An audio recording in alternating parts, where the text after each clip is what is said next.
අයුබෝවන්. අදත් අපි සූදානම් වෙනවා පෙර දිනාසේ කතා කරගත්ත කතිකාවතේ දෙවනි අදියර සඳහා ඔබ සමග සහසම්බන්ධ වන්නට. ඒ සඳහා සෙත්තරණ TV YouTube නාලිකාව ඔස්සේ අද දවසේත් අපි ගෞරවාන්විතව පාද නමස්කාර පූර්වක ආරාධනා කර සිටිනවා. ඔබ කවුරුත් හොඳින් දන්නා හඳුනන මේ පිළිබඳව මනා දැනුමක් අවබෝධයක් තියෙන අපේ ගම්පා හාමුදුරන්ට. තෙරුවන් සරණයි අපේ හාමුදුරනේ. තෙරුවන් සරණයි ඔබතුමියටත් විශ්ව ශක්තිය ආශිර්වාදය නිරන්තරයෙන්ම ලැබේවා. එතකොට අපේ හාමුදුරනේ අපි විවිධ දෝෂ පිළිබඳව අහලා තියෙනවා. එතකොට ඔබ වහන්සේගෙන් මම දැනගන්නට කැමතියි කුජ දෝෂ විවාහයට බලපානවද?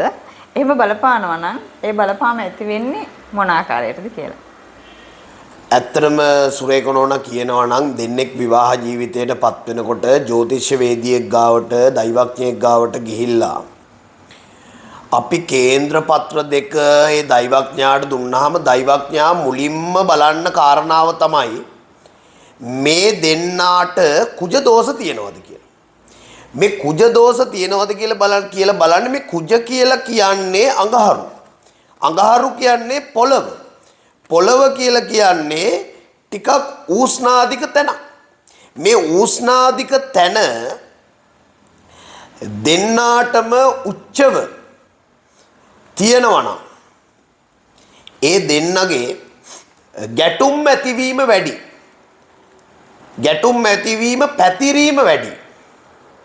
ඉතින් අන්න ඒ වෙනකොට එහෙම වෙනකොට මේ කුජ දෝෂවල ලොකු බලපෑමක් තියෙනවා. සාමාන්‍ය කුජ ග්‍රහය උප්පත්තියෙන්ම 6 7 8 කියන භාවවල උච්ච ස්වභාවයෙන් යුක්තව එහෙම ඉන්නවා නම් ඒ කුජ දෝෂයක් කියලා අපි කියනවා. එතකොට අන්න ඒ වගේ කුජ දෝෂයක් තියෙද්දී සාමාන්‍යයෙන් පුද්ගලයෙකුට ඒ දේවල් බලල ඉවර වෙලා කුජ දෝෂ භංග කරන්න අවශ්‍ය වෙන ශාන්ති කර්ම කටයුතු කරගන්න ඕනේ.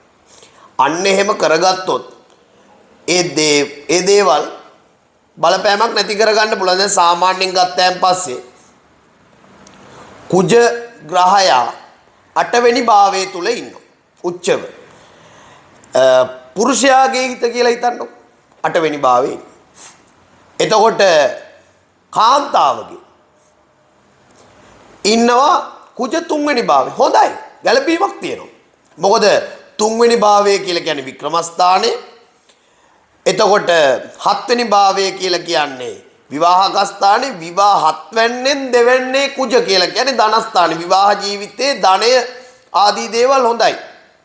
එතකොට අර වික්‍රමස්ථානයත් එක්ක ගැලපුණාම ස්වාමි පුරුෂයයි භාර්යාවයි දෙන්නම එකට එකතු වෙලා වැඩ කටයුතු ටික සාර්ථකව කරගෙන යනවා. ඒ නිසා ওই දේවල් හොඳට බලලා කරලා ඉවරලා විවාහ දිවියටපත් වෙන්න ඕනේ. නැත්නම් එහෙම ප්‍රශ්න ගැටලු ඇති වෙනවා.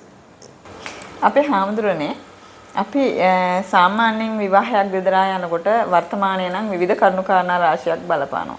බොහෝ වෙලාවට අනවබෝධය කියන දේ මේකට බලපානවා. මොනතරම් ආදරයක් සෙනෙහසක් ලැංගතුකමක් තිබුණත් එකට ජීවත් වෙන්න ගත්තට පස්සේ තමයි ගැටලු බොහෝම රාශියකට මුහුණ පාන්නට සිද්ධ වෙන්නේ. ඒ අතර විවාහ ජීවිතයේ දෙදරා යාමට මේ බන්ධන වගේ දේවල් කරන්න පුළුවන් කමක් තියනවද?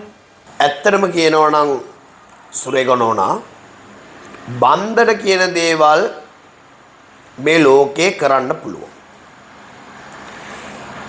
ඉස්සර අතීතයේ ගත්තාම විවාහ ජීවිතයකට පත් වෙනවා කියන දවස අපි සාමාන්‍යයෙන් කියන්නේ නැති පිරිසක් හිටියා. විශ්වාසය කියන දේවල් අඩු මිනිස්සුන්ට අපි කිව්වේ නැහැ. ඒ මොකද හේතුව ඒ මිනිස්සු අපිට විශ්වාසයක් නැහැ. ඒ මිනිස්සු ඔය ගුරුකම් අතේ වැඩ ආදී දේවල් කරන නරක විදියට. අන්න ඒ නිසා අපි කිව්වේ නැහැ. හේතුව ඔය විවාහ වෙන දවස එහෙම කියන්නේ නැත්තේ මොකද ඔය කලව බන්ධන වගේ දේවල් සිද්ධ කරනවා. ඔය කලව බන්ධනයක් සිද්ධ කරොත් එහෙම මදු සමය කවදාවත් ගත කරන්න හම්බ වෙන්නේ නැහැ. ඒ වගේ දේවල් තියෙනවා. ඒ වගේම ස්ත්‍රියට පුරුෂයාට ඒ ලිංගික ජීවිතය දරුවෝ නිර්මාණය කිරීම වර්ගයා බෝ කිරීමට අදහසක් නැති වෙන බන්ධන ආදී දේවල් කෙරියයි. අන්න ඒ දේවල් තියෙන හින්දා ඒ දේවල් මිනිස්සු කරන හින්දා ඒ බන්ධන කියන දේවල් මේ ලෝකේ තියෙනවා. ඒ නිසා එහෙම දේවල් විවාහ දිවියටපත් වෙන දවසටවත් එහෙම කියන්නේ නැහැ. එහෙමනම් ඒ බන්ධන වලින් ගුරුකම් වගේ දේවල් කළා කියලා මේ අපි කොහොමද දැනගන්නේ? ඇත්තටම සුරේක නෝනා ගුරුකම් කරා කියලා දැනගන්න පුළුවන්. ඒ දැනගන්නේ මෙහෙමනේ. දැන් ගෙදර ගෘහමූලිකයයි භාර්යාවයි දෙන්න එක ගෙදර ජීවත් වෙනකොට ගෘහමූලිකයාට හෝ භාර්යාවට අධික ලෙස හිසේ අමාරු, බඩේ අමාරු ආදී දේවල් තියෙනවා නම් ඒ වගේම කොච්චර බෙහෙත් ගත්තත් ඒ දේවල් හොඳ වෙන්නේ නැත්තම් ඇස් නිකන් ගොරක් ගෙඩි පාටට රතු පාට වෙලා නම් ගෙදර ඉන්න ඔක්කොටම එහෙම දේවල් තියෙනවා නම් පවුලේ ඉන්න එක්කෙනෙකුට එක්කෙනෙක් පේන්න බැරි නම් ඉතින් ඒ වගේ දේවල් වෙද්දී